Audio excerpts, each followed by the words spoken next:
দর্শক, ভারতের যে রাষ্ট্রপতি ভবন, সেই রাষ্ট্রপতি ভবনে তুলকালাম কাণ্ড, আমাদের প্রধানমন্ত্রীর ভারত সফর নিয়ে সেই খবর আমরা গত রাতেই জানিয়েছিলাম।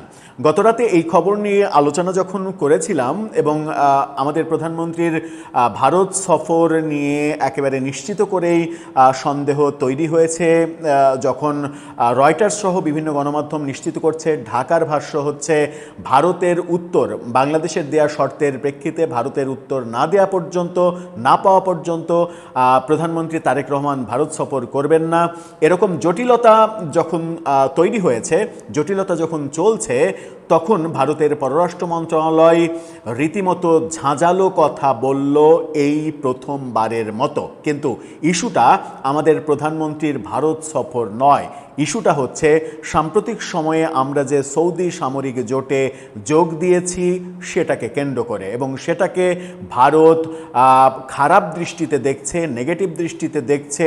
সেই কথাটা পররাষ্ট্র মন্ত্রণালয়ের মুখপাত্রের মুখ দিয়ে একেবারে তির্যকভাবে উচ্চারিত হলো। এবং আমরা দেখেছি যে গত 2 বছরে ভারতের পররাষ্ট্র মন্ত্রণালয় কখনোই কোনো তির্যক মন্তব্য করেনি বাংলাদেশ সম্পর্কে। আকারে ইঙ্গিতে কৌশলে তারা নানাভাবে সফট ওয়ার্ড ব্যবহার করে পাশ কাটিয়ে যাওয়ার চেষ্টা করেছে। কিন্তু এবার প্রথমবারের মতো তারা বেশ শক্ত শব্দ, শক্ত বাক্য প্রয়োগ করলো। এতে করে মনে হচ্ছে যে বাংলাদেশের সৌদির দিকে ঝুঁকে যাওয়া এবং সৌদি জোটে যোগ দেয়া, এটা ভারতের জন্য একটা বড় মাথা ব্যথার কারণ হয়ে দাঁড়িয়েছে। তাতে কি আমাদের কোনো যায় আসে আদৌ, নাকি এই ভারতের মাথা ব্যথার কারণ আমাদেরকে অনেক বেশি ভোগাবে? সেই আলোচনাই করবে এই ভিডিওতে। থাকবেন পলিটিক্স টিভির নিয়মিত আয়োজনে।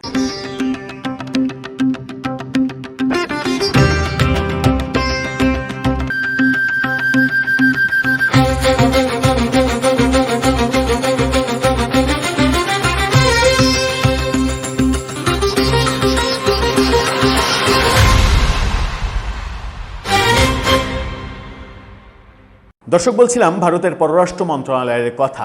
এমনিতেই আমাদের প্রধানমন্ত্রীর সফর নিয়ে এক ধরনের জটিলতা চূড়ান্ত পর্যায়ে গিয়েছে, এবং আপাত দৃষ্টিতে গতকালকে ভারতের রাষ্ট্রপতি ভবনে এবং তাদের ওয়েবসাইটে যে ঘটনা ঘটেছে, বাংলাদেশের প্রধানমন্ত্রীর সফর উপলক্ষে তাকে গার্ড অফ অনার দেয়ার রিহার্সেল অনুষ্ঠান আয়োজনের কথা ছিল আজকে। সেটার বিজ্ঞপ্তি প্রচার করার পরেও সেটা তারা উইথড্র করে নেওয়ার মতো ঘটনা যখন ঘটিয়েছে, তখন বলাই যায় যে এই সফরটা আর হচ্ছে না অতি সম্প্রতি। হয়তো ভবিষ্যতে কখনো আবার যদি পজিটিভ পরিবেশ তৈরি হয় তাহলে হতে পারে। সেরকম একটা পর্যায়ে দাঁড়িয়ে ভারতের পররাষ্ট্র মন্ত্রণালয়ের মুখপাত্র প্রথমবারের মতো যে কঠিন কথার প্রসঙ্গে বলছিলাম সেই কথাগুলো উচ্চারণ করলেন। কালের কণ্ঠের এই শিরোনামটা দেখে নিন। সেখানে বলা হচ্ছে, মক্কা চুক্তিতে বাংলাদেশের আগ্রহ নজরদারিতে রাখছে দিল্লি। রণধীর জয়সওয়াল কিভাবে নজরদারিতে রাখছে?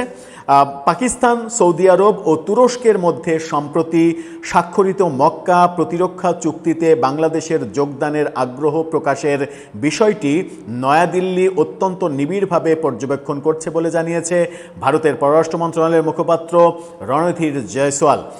পাকিস্তান, সৌদি, তুরস্ক, এই ব্যাপারে তিনি বলছেন যে পশ্চিম এশিয়ার ঘটনাবলীর ওপর নিবিড়ভাবে নজর রাখছে নয়াদিল্লি।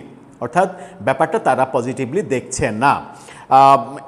ANI এর খবরে বলা হয়েছে, নয়াদিল্লিতে আয়োজিত শুক্রবারে যেটা আয়োজন করা হয়েছে, দেশটির পররাষ্ট্র মন্ত্রণালয়ের নিয়মিত সংবাদ ব্রিফিংয়ে ত্রিপক্ষীয় এই প্রতিরক্ষা চুক্তিতে বাংলাদেশের যুক্ত হওয়ার আগ্রহ সংক্রান্ত এক প্রশ্নের জবাবে জয়সওয়াল এই কথা বলেছেন। অর্থাৎ এখনও বাংলাদেশ চুক্তি করেনি, আগ্রহ প্রকাশ করেছে। এতেই ভারত উদ্বেগ প্রকাশ করছে এবং তাদের উদ্বেগ বলে দেয় যে বাংলাদেশ যদি এই সামরিক জোটে যায় তাহলে সেটা ভারত ভালোভাবে দেখবে না। ভারত যদি ভালোভাবে না দেখে, আদতে আমাদের কি কোনো যায় আসে? আমরা কি ভারতের চাইতে কম শক্তিশালী দেশ? ভারতের সঙ্গে যে কোনো সময় যদি আমাদের লেগে যায়, তাহলে আমরা ডক্টর ইউনূসের আমলে আসিফ মাহমুদ সজীব ভুঁইয়া ওই ইয়ারগান দিয়ে যে বন্দুক চালানো শিখিয়েছেন হাজার হাজার যুবকদের প্যারামিলিটারি বানানোর জন্য, সেই প্যারামিলিটারি ফোর্স ইতিমধ্যে হয়তো আমরা লক্ষ লক্ষ বানিয়ে ফেলেছি। সুতরাং ভারত আমাদের সঙ্গে লাগতে আসলে তো পারবে না। যতই পরমাণু শক্তিধর দেশ হোক, যতই সামরিক শক্তিধর দেশ হোক, মানে বাংলাদেশের একজন প্যারামিলিটারি, এবং তিনি যদি জুলাই যুদ্ধের মতো এত বড় যুদ্ধ করে অভিজ্ঞতা অর্জন করে ফেলেছেন যদি ইতিমধ্যেই, তাহলে তার সামনে 100 ইন্ডিয়ান আর্মি কি দাঁড়াতে পারবে? আমার মনে হয় দাঁড়াতে পারবেন, এবং সেই আত্মবিশ্বাস আমাদের থাকা উচিত। এবং আমার মনে হয় যে এরকম যদি একটা যুদ্ধ বাঁধে, তাহলে সেই যুদ্ধের সামনে মানে অস্ত্র হাতের সামনে নেতৃত্ব দেবেন নিশ্চয়ই ডক্টর ইউনূস, এবং তার বাহিনী মোকাবেলা করবে ভারতের সঙ্গে যে কোনো ধরনের ভারতীয় আগ্রাসন রুখে দেওয়ার জন্য তারাই যথেষ্ট। সুতরাং ভয় পাওয়ার কোনো কারণ নেই। রণধীর জয়সওয়াল বলছেন, আমরা পশ্চিম এশিয়ার ঘটে চলা ঘটনাবলীর ওপরে নিবিড়ভাবে নজর রাখছি, তাতে আমাদের কিছুই যায় আসে না। এই মুহূর্তে আমার এটুকুই বলার আছে, তবে নির্দিষ্ট এই চুক্তিটির কথা বললে ভারতের জাতীয় নিরাপত্তা, আঞ্চলিক শান্তি ও স্থিতিশীলতার ওপরে এর কী প্রভাব পড়তে পারে তা অত্যন্ত গুরুত্ব সহকারে খতিয়ে দেখা হচ্ছে। অর্থাৎ এটাকে নিয়ে ভারত তার নিরাপত্তা নিয়ে শঙ্কিত হয়েছে। ভারতের পররাষ্ট্র মন্ত্রণালয়ের মুখপাত্র জোর দিয়ে বলেছেন, ভারত তার জাতীয় স্বার্থ সুরক্ষায় সম্পূর্ণ প্রতিশ্রুতিবদ্ধ এবং এ বিষয়ে প্রয়োজনীয় সব ধরনের পদক্ষেপ নেবে। এই যে সব ধরনের পদক্ষেপ নেবে, এটাও কিন্তু এক ধরনের হুমকি। বাংলাদেশের পররাষ্ট্র উপদেষ্টা হুমায়ুন কবির সম্প্রতি এক সাক্ষাৎকারে মক্কা প্রতিরক্ষা চুক্তিতে যোগদানের বিষয়ে ঢাকার আগ্রহের কথা প্রকাশ করার পরপরই ভারতের পক্ষ থেকে এই আনুষ্ঠানিক প্রতিক্রিয়া আসলো। আমরা কেবল আগ্রহ প্রকাশ করেছি, তাতে ভারত তেলে বেগুনে জ্বলে উঠেছে। অথচ ঠিক সেই সময়ে এটা হলো যখন আমাদের প্রধানমন্ত্রীর সফরটা প্রায় বাতিল হয়ে গেছে বলেই মনে হচ্ছে।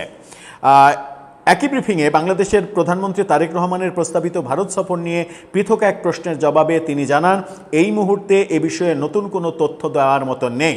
সফরসূচি চূড়ান্ত হলে গণমাধ্যমকে জানানো হবে। ঠিক আগের ব্রিফিংয়ে একই কথা বলেছিলেন তিনি, এই ব্যাপারে নতুন কোনো তথ্য নেই। এবং এভাবেই তারা মূলত গত 2 বছর ধরে সমস্ত প্রসঙ্গ এড়িয়ে গেছে, যে কোনো নতুন তথ্য নেই, এগুলো আইনের দিক বিবেচনা করা হচ্ছে, ভেবে দেখা হচ্ছে, পরীক্ষা নিরীক্ষা করা হচ্ছে, যেটা প্রয়োজন সেটা করা হবে। এই ধরনের শব্দ এবং বাক্য প্রয়োগ করে রণধীর জয়সওয়াল কিন্তু সব প্রসঙ্গে কৌশলে এড়িয়ে গেছেন। কিন্তু এই প্রথম মক্কা জোটের প্রসঙ্গে বাংলাদেশ যোগ দেওয়ার আগ্রহের কথা যখন হুমায়ুন কবির আমাদের পররাষ্ট্র উপদেষ্টা থেকে পররাষ্ট্র প্রতিমন্ত্রী হয়েছেন, তিনি যেটা প্রকাশ করেছেন আগ্রহ, তাতেই তেলে বেগুনে জ্বলে উঠেছে ভারত। এখন ভারতের এই প্রতিক্রিয়া আমরা কিভাবে দেখব, আমরা কিভাবে নেব? আমরা কি সেটাকে সিরিয়াসভাবে নেব?